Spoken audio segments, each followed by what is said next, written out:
Hi everyone, welcome to my channel. ತಮ್ಮೆಲ್ಲರಿಗೂ ನಮ್ಮ ಚಾನಲ್ಗೆ ಸ್ವಾಗತವನ್ನು ಕೋರುತ್ತಾ ಇವತ್ತಿನ ವಿಡಿಯೋದಲ್ಲಿ 2026ನೇ ಶೈಕ್ಷಣಿಕ ಸಾಲಿನ ವಿವಿಧ ಮೊರಾರ್ಜಿ ವಸತಿ ಶಾಲೆಗಳ ಇಲ್ಲಿ ಪ್ರವೇಶಕ್ಕೆ ಸಂಬಂಧಪಟ್ಟಂತೆ ತಾವುಗಳು ಬಹಳಷ್ಟು ದಿನಗಳಿಂದ ಕೇಳ್ತಾ ಇದ್ರಿ. ಇಲ್ಲಿ ಎರಡನೇ ಸುತ್ತಿನ ಸೀಟು ಹಂಚಿಕೆ ಲಿಸ್ಟು ಯಾವಾಗ ಬಿಡುಗಡೆಯಾಗುತ್ತದೆ ಅಂತ, ಅದಕ್ಕೋಸ್ಕರ ಕೆಲವೊಂದಿಷ್ಟು ಮಾಹಿತಿಗಳನ್ನು ತಮ್ಮೊಂದಿಗೆ ಶೇರ್ ಮಾಡ್ಕೋತಾ ಇದ್ದೀನಿ.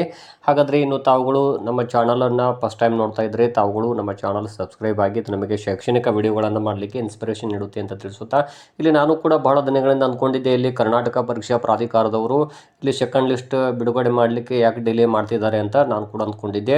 ನಾನು ಕೂಡ ಕೆಲವು ಸಾರಿ ಇಲ್ಲಿ ಫೋನ್ ಮಾಡಿ ಟ್ರೈ ಮಾಡಿದ್ರು ಕೂಡ ಅಲ್ಲಿ ಕರ್ನಾಟಕ ಪರೀಕ್ಷಾ ಪ್ರಾಧಿಕಾರದ ಕಾರ್ಯಾಲಯದವರು ನಮ್ಮ ಫೋನನ್ನು ಕೂಡ ರಿಸೀವ್ ಮಾಡ್ತಾ ಇರಲಿಲ್ಲ. ಅದು ಅಷ್ಟೇ ಅಲ್ಲದೆ ಇಲ್ಲಿ ನಾನು ಕೂಡ ಸುತ್ತಮುತ್ತಲ ಶಾಲೆನ ವಿವಿಧ ಮೊರಾರ್ಜಿ ವಸತಿ ಶಾಲೆಗಳಿದಾವೆ ಆ ಶಾಲೆಯ ಪ್ರಾಂಶುಪಾಲರನ್ನು ಕೇಳಿದಾಗ ನಾವೆಲ್ಲ ಮಾಹಿತಿಯನ್ನು ಈಗಾಗಲೇ ನಮ್ಮ ಮುಖ್ಯ ಕಚೇರಿಗೆ ನಾವು ರವಾನಿಸಿದ್ದೀವಿ ಎನ್ನುವಂತಹ ಮಾಹಿತಿಯನ್ನು ತಿಳಿಸಿದರು. ಹಾಗಾಗಿ ಇಲ್ಲಿ ನಾನು ಏನು ಅಂದ್ಕೊಂಡಿದ್ದೆ, ಇಲ್ಲಿ ಒಳ ಮೀಸಲಾತಿ ಒಂದು ಕಾರಣಕ್ಕಾಗಿ ತಡವಾಗಿರಬಹುದು ಅಂತ ಅಂದ್ಕೊಂಡಿದ್ವಿ. ಅದು ಅಷ್ಟೇ ಅಲ್ಲದೆ ಇಲ್ಲಿ ಕರ್ನಾಟಕ ಪರೀಕ್ಷಾ ಪ್ರಾಧಿಕಾರಕ್ಕೆ ಬಹಳಷ್ಟು ನೇಮಕಾತಿಗಳ ಒಂದು ಪ್ರಕ್ರಿಯೆ ಇರುವುದರಿಂದಾಗಿ ಇಲ್ಲಿ ತಡವಾಗಿರಬಹುದು ಮೊರಾರ್ಜಿ ಸೆಕೆಂಡ್ ಲಿಸ್ಟ್ ಅಂತ ಅಂದ್ಕೊಂಡಿದ್ದೆ. ಇಲ್ಲಿ ಫಸ್ಟ್ ಲಿಸ್ಟಲ್ಲಿ ಆಯ್ಕೆಯಾದಂಥ ವಿದ್ಯಾರ್ಥಿಗಳಿಗೆ ಇಲ್ಲಿ ನೀವು ಕೂಡ ಗಮನಿಸಿರ್ತೀರಿ, ಮೇ 30, 2026ರಂದು ಇಲ್ಲಿ ಅಡ್ಮಿಷನ್ ಮಾಡಲಿಕ್ಕೆ ಕಡೆಯ ದಿನಾಂಕ ಅಂತ ತಿಳಿಸಲಾಗಿತ್ತು. ನಾನು ಈಗಾಗಲೇ ಹಿಂದಿನ ವಿಡಿಯೋಗಳಲ್ಲಿ ತಿಳಿಸಿದ್ದೆ.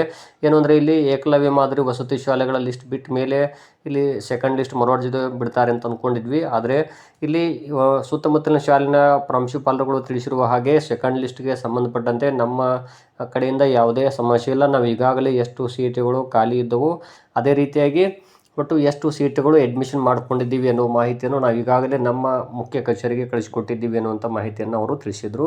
ಆದರೆ ನಾನು ಕೂಡ ಇಷ್ಟು ಸಾರಿ ಟ್ರೈ ಮಾಡಿದ್ರು ನಮಗೆ ಇಲ್ಲಿ ಕಾಲ್ ರಿಸೀವ್ ಆಗ್ತಿದ್ದಿಲ್ಲ ಇಲ್ಲಿ ಕರ್ನಾಟಕ ಪರೀಕ್ಷಾ ಪ್ರಾಧಿಕಾರದವ್ರದ್ದು.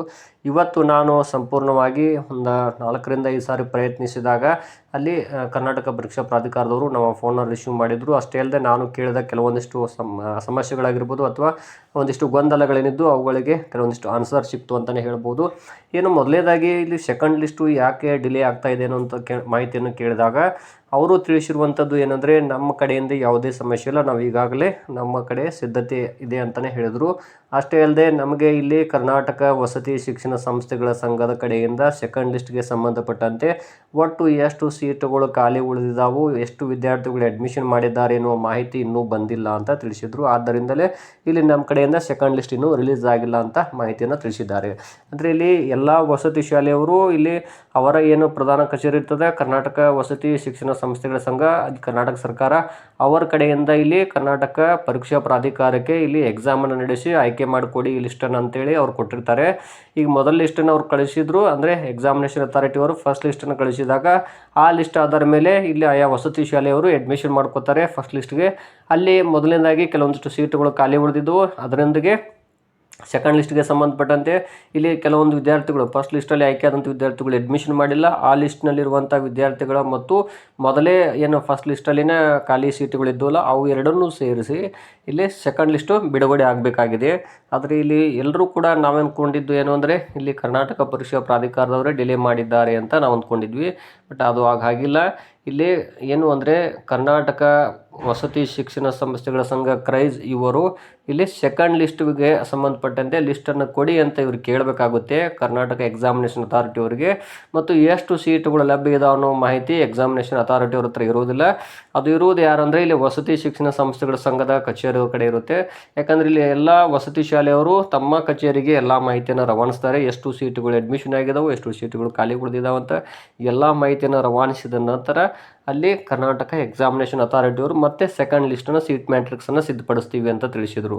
ಸೊ ಹಾಗಾಗಿ ನಮ್ಮ ಕಡೆ ಯಾವುದೂ ಸಮಸ್ಯೆ ಇಲ್ಲ, ಮಾಹಿತಿ ಬಂದ ತಕ್ಷಣವೇ ನಾವು ಸೆಕೆಂಡ್ ಲಿಸ್ಟನ್ನು ರಿಲೀಸ್ ಮಾಡ್ತೀವಿ ಅಂತ ಹೇಳಿದರು. ಹಾಗಾದರೆ ಯಾವಾಗ ಬರುತ್ತೆ ಲಿಸ್ಟು ನಿಮಗೆ ಮಾಹಿತಿ ಅಂತ ಕೇಳಿದರೆ ಅವ್ರ ಹತ್ರ ಇಲ್ಲಿ ಯಾವುದೇ ಮಾಹಿತಿ ಲಭ್ಯ ಇಲ್ಲ ಅಂತ ತಿಳಿಸಿದ್ರು. ಯಾಕಂದರೆ ಅವ್ರ ಕಡೆ ಬಂದ ಮೇಲೇ ನಾವು ಇಲ್ಲಿ ಎರಡನೇ ಲಿಸ್ಟ್ ಬಿಡುಗಡೆ ಮಾಡಲಿಕ್ಕೆ ಸಾಧ್ಯ. ಇನ್ನೂವರೆಗೂ ಆ ಕಚೇರಿಯಿಂದ ನಮಗೆ ಯಾವುದೇ ಮಾಹಿತಿ ಬಂದಿಲ್ಲ ಅಂತ ತಿಳಿಸಿದರು. ಎರಡನೇ ಲಿಸ್ಟನ್ನು ಬಿಡುಗಡೆ ಮಾಡಿ ಅಂತ.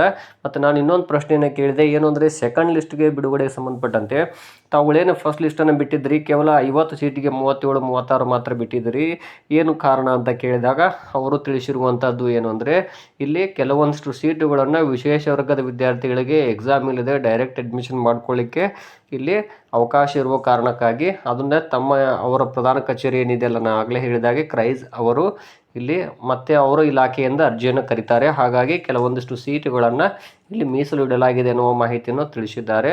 ಹಾಗಾಗಿ ಇಲ್ಲಿ ಸ್ವಲ್ಪ ನನಗೆ ಬಂದಂತಹ ಮಾಹಿತಿ ಪ್ರಕಾರ ಇಲ್ಲಿ ಸೆಕೆಂಡ್ ಲಿಸ್ಟು ಇನ್ನೂ ಡಿಲೇ ಆಗುವ ಚಾನ್ಸಸ್ ಬಹಳ ಇರುತ್ತದೆ. ಅವರು ಕೊಟ್ಟ ನಂತರ ಅಂದರೆ ಕ್ರೈಸ್ ಅವರು KE ಅವರಿಗೆ ಎಲ್ಲ ಮಾಹಿತಿಯನ್ನು ಕೊಟ್ಟ ನಂತರ ಸೆಕೆಂಡ್ ಲಿಸ್ಟು ರಿಲೀಸ್ ಆಗುತ್ತೆ ಅಂತ ತಿಳಿಸಿದ್ದಾರೆ.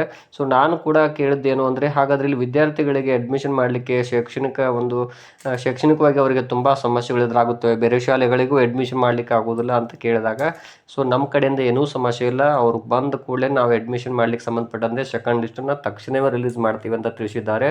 ಇಲ್ಲಿ EMRSನವರು ಕೂಡ ಸೆಕೆಂಡ್ ಲಿಸ್ಟಿಗೆ ನೋಡ್ಬೋದು, ಇಷ್ಟು ದಿನಗಳನ್ನು ತಗೊಂಡಿದ್ದಾರೆ ಅವರು ಸೆಕೆಂಡ್ ಲಿಸ್ಟ್ಗೆ ಸಂಬಂಧಪಟ್ಟಂತೆ, ಅವ್ರು ಬೇಗ ಲಿಸ್ಟನ್ನು ಕೊಡಲಿಲ್ಲ. ಹಾಗಾಗಿ ನಾವು ಏಕಲವ್ಯ ಮಾದರಿ ವಸತಿ ಶಾಲೆದು ಕೂಡ ಸೆಕೆಂಡ್ ಲಿಸ್ಟ್ ರಿಲೀಸ್ ಮಾಡಲಿಕ್ಕೆ ತಡ ಆಯಿತು ಅಂತ ಅವರು ಮಾಹಿತಿಯನ್ನು ತಿಳಿಸಿದ್ದಾರೆ. ಸೊ ಇಲ್ಲಿ ಮೊರಾರ್ಜಿದು ಏನು ಸಮಸ್ಯೆ ಅಂದರೆ, ಇಲ್ಲಿ ಎಲ್ಲ ವಸತಿ ಶಾಲೆಯವರು ಮಾಹಿತಿ ಕೊಟ್ಟಿದ್ದಾರಾ ಇಲ್ವ ಅನ್ನೋದೇ ಒಂದು ಪ್ರಶ್ನೆ ಇಲ್ಲಿ. ಯಾಕಂದರೆ ನಮ್ಮ ಜಿಲ್ಲೆಯಲ್ಲಿ ಆಲ್ಮೋಸ್ಟ್ ಆಲ್ ಎಲ್ಲ ವಸತಿ ಶಾಲೆಯವರು ಖಾಲಿ ಉಳಿದ ಸೀಟುಗಳ ಮಾಹಿತಿಯನ್ನು ಕಳಿಸಿದ್ದಾರೆ. ಬಟ್ ಬೇರೆ ಬೇರೆ ಜಿಲ್ಲೆಗಳಲ್ಲಿ ಬೇರೆ ಬೇರೆ ವಸತಿ ಶಾಲೆಯವರು ಸಂಪೂರ್ಣ ಮಾಹಿತಿಯನ್ನು ಕಳಿಸಿದ್ದಾರೆ ಇಲ್ವಾ ಅನ್ನೋದು ಒಂದು ಪ್ರಶ್ನೆ. ಅದರೊಂದಿಗೆ ಇಲ್ಲಿ ಮುಖ್ಯ ಕಚೇರಿ ಅಂದರೆ ವಸತಿ ಶಿಕ್ಷಣ ಸಂಸ್ಥೆ ಸಂಘದವರು ಎಲ್ಲ ಮಾಹಿತಿಯನ್ನು ಕರ್ನಾಟಕ ಎಕ್ಸಾಮಿನೇಷನ್ ಅಥಾರಿಟಿಗೆ ನೀಡಬೇಕಾಗುತ್ತೆ. ಸೆಕೆಂಡ್ ಲಿಸ್ಟಲ್ಲಿ ಎಷ್ಟು ಖಾಲಿ ಉಳಿದಿದ್ದಾವೆ, ತಾವು ಯಾವ್ಯಾವ ಕಾಸ್ಟ್ ವಿದ್ಯಾರ್ಥಿಗಳಿಗೆ ಮೀಸಲಿದ್ದಾವೆ, ಅವುಗಳ ಆಧಾರ ಮೇಲೆ ಅವರು ಸೆಕೆಂಡ್ ಲಿಸ್ಟನ್ನ ರಿಲೀಸ್ ಮಾಡ್ತಾರೆ. ಸೊ ಇಲ್ಲಿ ತಡವಾಗಿರುವುದು ಕರ್ನಾಟಕ ಎಕ್ಸಾಮಿನೇಷನ್ ಅಥಾರಿಟಿಯವರಿಗೆ ಇನ್ನು ಸಂಪೂರ್ಣವಾದಂತಹ ಮಾಹಿತಿ ಬಂದಿಲ್ಲ. ಒಟ್ಟು ಎಷ್ಟು ಸೀಟುಗಳ ಲಿಸ್ಟನ್ನು ಬಿಡುಗಡೆ ಮಾಡಬೇಕು ಅನ್ನುವಂಥ ಮಾಹಿತಿ ಅವರು ಕೊಟ್ಟಿಲ್ಲ. ಹಾಗಾಗಿ ಇಲ್ಲಿ ಸೆಕೆಂಡ್ ಲಿಸ್ಟು ತಡ ಆಗಿದೆ ಅಂತಲೇ ಹೇಳ್ಬೋದು. ಸೊ ನೀವುಗಳು ಕೂಡ ವೆಯ್ಟ್ ಮಾಡಿ, ಇನ್ನೊಂದು 2-3 ದಿನ ನೋಡೋಣ. ನಾನು ಕೂಡ ನಾಳೆ ದಿನ ಇಲ್ಲಿ ಕರ್ನಾಟಕ ವಸತಿ ಶಿಕ್ಷಣ ಸಂಸ್ಥೆಗಳ ಸಂಘದ ಪ್ರಧಾನ ಕಚೇರಿಯವರಿಗೆ ಫೋನ್ ಮಾಡಿ ಕೇಳಿ ತಮ್ಮೊಂದಿಗೆ ಮತ್ತೆ ಮುಂದಿನ ಅಪ್ಡೇಟನ್ನು ನೀಡ್ತಾ ಹೋಗ್ತೀನಿ ಅಂತ ತಿಳಿಸ್ತಾ ಇದ್ದೀನಿ. ಧನ್ಯವಾದಗಳು.